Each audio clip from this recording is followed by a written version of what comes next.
Alhamdulillahilladzi bibayanihi nahtadi wa bi burhanihi naqtadi.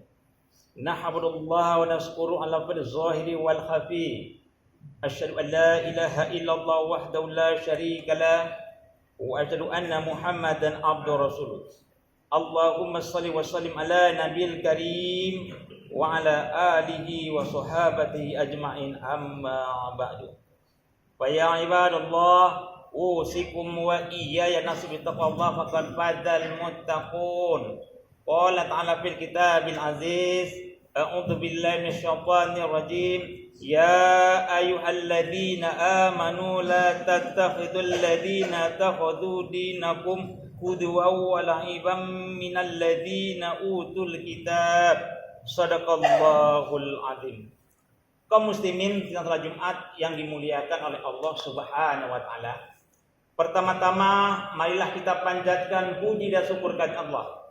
Karena dengan nikmatnya kita dapat berkumpul di Masjid Al-Hilal ini di simpang jalan daripada Marendal tanggal 20 Desember tanggal 4 Desember 2020 bertepatan dengan tanggal 19 Rabiul Akhir 1440 Hijriah. Yang kedua, selawat beriring salam selalu kita curahkan kepada Nabi besar Muhammad sallallahu alaihi wasallam, nabi akhirul zaman, tidak ada lagi nabi setelah beliau. Kaum muslimin di salat Jumat yang dimuliakan oleh Allah Subhanahu wa taala. Islam adalah agama yang mengatur kita semua dari aspek kehidupan. Dari bangun tidur sampai kita masuk ke kamar kecil dan sampai kita ke liang lahat. Dan juga hubungan dengan Allah sampai dengan hubungan dengan manusia. Ya ayyuhalladzina amanu udkhulu fis-silmi kafah wa la tattabi'u khutuwas syaitan innahu lakum aduwwum mubin. Hai orang-orang yang beriman, masuklah ke dalam Islam secara kesempurnaan dan janganlah engkau ikut daripada perintah setan, dan itu adalah musuh yang nyata. Kaum muslimin salat Jumat yang dimuliakan oleh Allah Subhanahu wa taala. Kegagalan umat-umat sebelum Islam adalah karena mereka membangkang. Mereka tak patuh pada perintah Allah, apa yang Allah perintahkan mereka tak hiraukan, sehingga mereka gagal menjadi bagaimana penyampai risalah.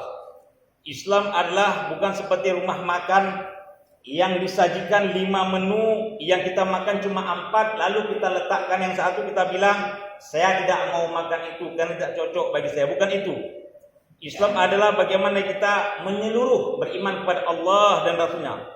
Apalagi mencari pemimpin, Islam punya cara tersendiri yang telah diatur bagaimana dalam Al-Quran.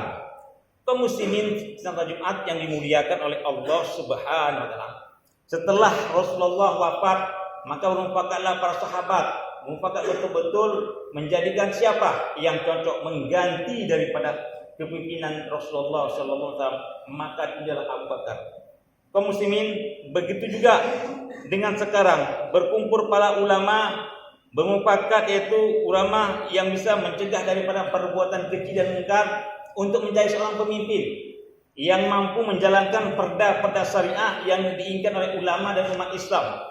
Bukan yang dipinang oleh partai politik, lalu disuruh para ulama untuk menyampaikan doa, seakan-akan ulama itu hanya sebagai penyempurna doa, lalu tidak tahu misi dan visi daripada sang pemimpin. Bukan itu. Islam adalah betul-betul mengatur, setelah para ulama barulah daripada partai politik yang meminang itu.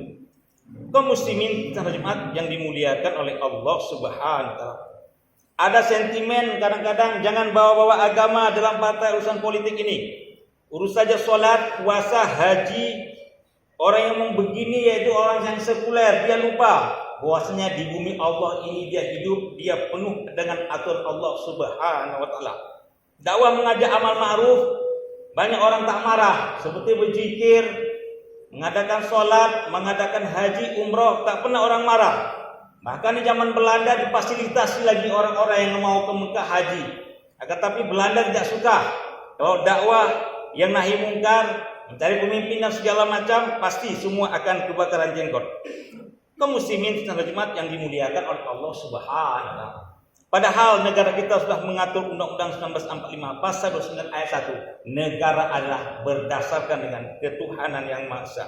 Kaum muslimin, problem agama ini tak selesai dengan hanya khutbah Jumat yang singkat 15 menit saja. Ada, kita ingin supaya apa? Orang-orang mendapat daripada hidayah. Orang-orang yang mendapat hidayah itu kadang-kadang ada apa? Karena ada perda-perda yang bawa syariah yang menuntun dari Allah dan Rasulnya. Bukan hebatnya seorang kiai, bukan hebatnya seorang ustaz yang menggelepar ketika hebat berpidato, akan tapi dengan adanya perda-perda daripada syariah. Kaum muslimin salat Jumat yang dimuliakan oleh Allah Subhanahu wa taala. Maka salah besar kalau hari ini ada umat Islam berpikir masa bodoh dan tidak mau tahu dengan politik dan kepemimpinan. Tak ada urusan saya yang masalah politik dan kepemimpinan.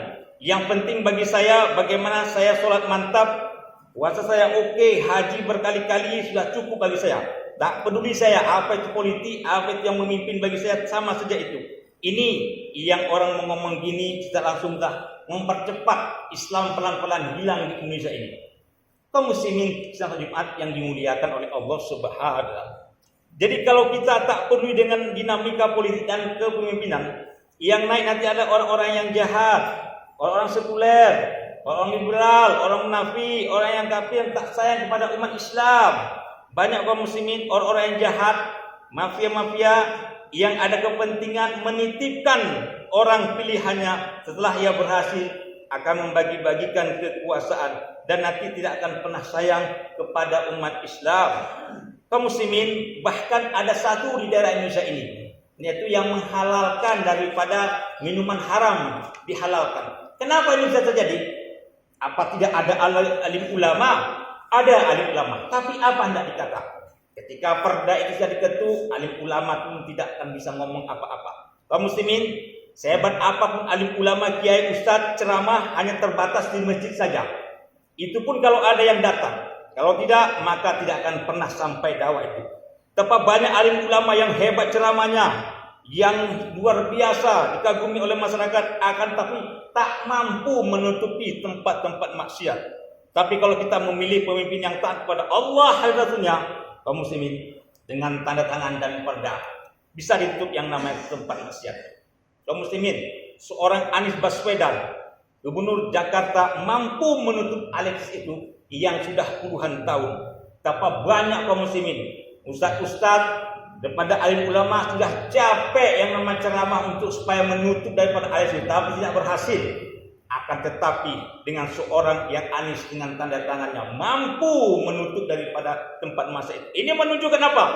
Al ma'ruf nahi munkar itu lebih bagus adalah dengan kekuasaan dan tanda tangan.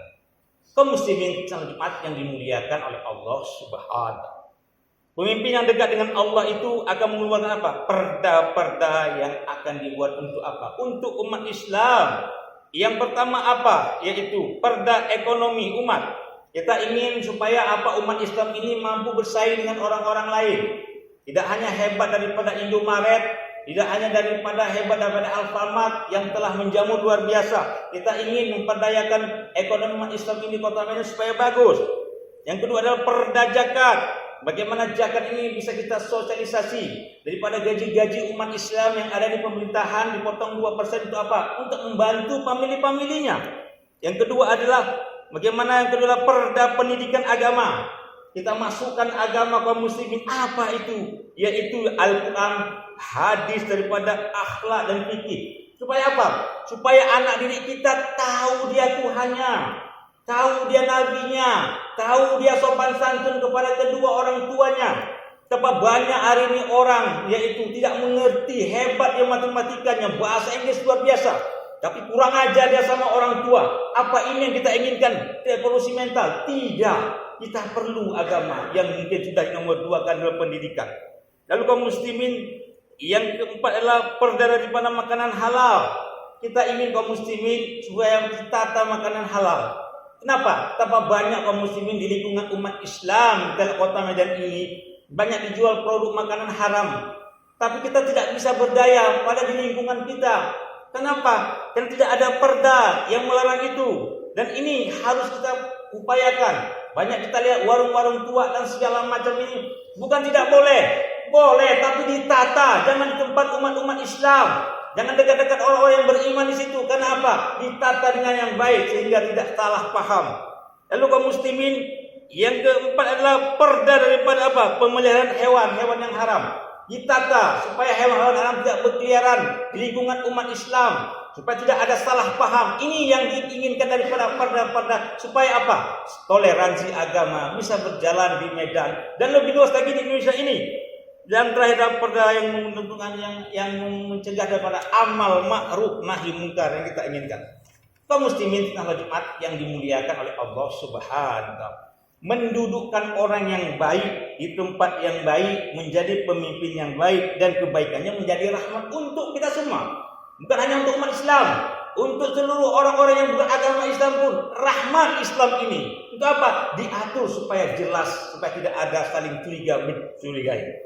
Kalau kita suka maulid, maka pilihlah pemimpin yang suka maulid. Kalau kita memilih pemimpin yang tidak suka maulid, kita suka maulid tidak akan pernah ketemu. Kita ke timur, ya ke barat. Ya ayyuhalladzina amanu atiullaha wa atiur rasul wa ulil amri minkum. Kaum muslimin salat Jumat yang dimuliakan oleh Allah Subhanahu. Lalu siapa yang pantas diangkat menjadi pemimpin menurut Islam, menurut daripada kajian agama kita sendiri? Yang pertama adalah yang seiman. Ini tidak bisa ditawar-tawar lagi, yaitu gugur kayak mana kita, tidak memilih pemimpin yang Islam yang sejalan dengan kita. Jangan kita hari ini tidak membahas masalah itu. Lalu jika keduanya Islam bagaimana? Pertanyaannya kaum muslimin, yang menjadi pemimpin Islam bagaimana sekarang? Islam yang berpendidikan sekulerkah dia? Atau yang liberalkah dia? Atau yang munafikkah dia? Ini perlu dijelaskan. Maka pilihlah yang paling tua, yang paling baik akhlaknya, yang paling dekat dengan alim ulama, yang apa? Yang didukung dengan perda-perda syariah, yang didukung oleh partai-partai yang sayang kepada umat Islam, bukan didukung oleh orang-orang yang tak beriman, orang-orang yang sekuler, orang-orang liberal, orang-orang munafik, orang yang kafir, dan partai-partai yang tak sayang dengan umat Islam. Kaum muslimin salat Jumat yang dimuliakan oleh Allah Subhanahu wa taala. Lalu yang kedua adalah yang bertawakal. Apa maksudnya? Yang dekat kepada Allah dan Rasulnya, yang selalu menghadirkan Allah dimanapun dalam kepemimpinan. Takut dia begitu merasakan kehadiran Allah luar biasa. Ini yang kita inginkan daripada sebuah kepemimpinan. Tidak bisa diintervensi. Kenapa? Allah dan Rasul selalu bersama dia dalam menjalankan yang namanya amanah. Lalu yang ketiga kaum muslimin, yang amanah. La iman al-iman, la amanah tahu. Tidak dikatakan orang beriman kalau dia tidak amanah. Bagaimana? Kesalahan daripada pemimpin adalah sekarang ini adalah mereka adalah tidak pernah amanah. Apa yang mereka bicarakan kaum muslimin tidak bisa disosialisasikan. Kenapa? Mereka tidak contoh daripada Rasulullah SAW. Rasul adalah contoh pemimpin yang ucapan dan perbuatannya, apa yang beliau katakan perbuatan tidak pernah salah. Itulah mereka mengaku Rasulullah ketika orang Quraisy, orang kafir apa? Al-Amin, orang yang terpercaya luar biasa. Kenapa? Sifat sidik, amanah, fatwa dan tabligh ini yang luar biasa yang Rasul sosialisasikan. Kenapa? Karena Rasul menjadi pemimpin yang betul-betul terpercaya. Keberhasilannya adalah amanahnya luar biasa. Ini yang kurang dicontoh oleh para pemimpin-pemimpin yang akhir-akhir ini. Lalu kaum muslimin salat Jumat yang dimuliakan oleh Allah Subhanahu wa taala. Kenapa kita sering gagal memimpin? Karena ada dusta di antara kita. Bisa memberi contoh, akan tetapi kaum muslimin kita tak bisa yang namanya menjadi contoh untuk daripada kepemimpinan kita. Kaum muslimin yang keempat adalah yang adil. Tegaknya sebuah negara adalah yang pertama adilnya para pemimpin. Yang kedua, ilmu ulama. Yang ketiga, orang kaya yang dermawan. Dan keempat, orang-orang doa daripada orang-orang miskin. Kaum muslimin, pemimpin yang adil adalah akan mendapat naungan langsung daripada Allah Subhanahu wa taala. Banyak kaum muslimin pemimpin yang gagal. Kenapa? Karena dia tak bisa bekerja sama dengan ulama. Dimusuhinya ulama, seharusnya diajak, dirangkul. Bagaimana baiknya membangun negeri ini? Kebersamaan, semua dari aspek kehidupan kita rangkul. Lalu banyak pemimpin yang gagal, kenapa? Karena tidak bisa bekerja sama dengan orang miskin. Dia menganggap orang miskin adalah sebagai beban yang seharusnya dipertanggungjawabkannya, sehingga apa? Dia menjadi bumerang bagi dia, sehingga investor tidak pernah masuk. Kaum muslimin, mari kita lihat sosok pemimpin daripada legenda umat Islam adalah Umar bin Khattab. ketika Umar diangkat menjadi khalifah, maka yang terbayangnya adalah janda-janda miskin, anak-anak yatim daripada orang-orang susah, itulah yang terbayang. Umar berkata, kalau ada dalam kepemimpinan dia ada orang yang lapar, maka sayalah yang bertanggung jawab, orang yang pertama merasakan lapar itu. Masya Allah, ini luar biasa. Begitu peka dengan keadaan yang namanya rakyatnya, harus dia merasakan lapar dia luar. Kaum muslimin, ketika Umar bin Khattab kaum muslimin menjadi khalifah, kebetulan ini adalah gubernur, ada yang kosong, gubernur Madinah. Gubernur Madinah adalah jabatannya kosong. Lalu para sahabat mengusulkan supaya, wahai khalifah, bagaimana kalau anak antum Abdullah bin Umar kita angkat menjadi daripada gubernur Madinah, karena ada kekosongan daripada jabatan gubernur itu. Lalu kaum muslimin, Umar begitu marah. Cukuplah, Umar akan mempertanggungjawabkan perbuatan ini daripada kepemimpinan saya dengan Allah dan Rasulnya. Tidak saya melibatkan anak dan daripada siapapun daripada saya. Masya Allah, begitu hati-hatinya seorang Umar. Lalu ketika anaknya Abdullah bin Umar jualan daripada onta yang laris luar biasa di pasar, hingga menjadi perhatian daripada Umar bin Khattab. Dipanggil anaknya, wahai sang anak, apa betul kamu menjual onta begitu laris ontamu? Iya, Abi.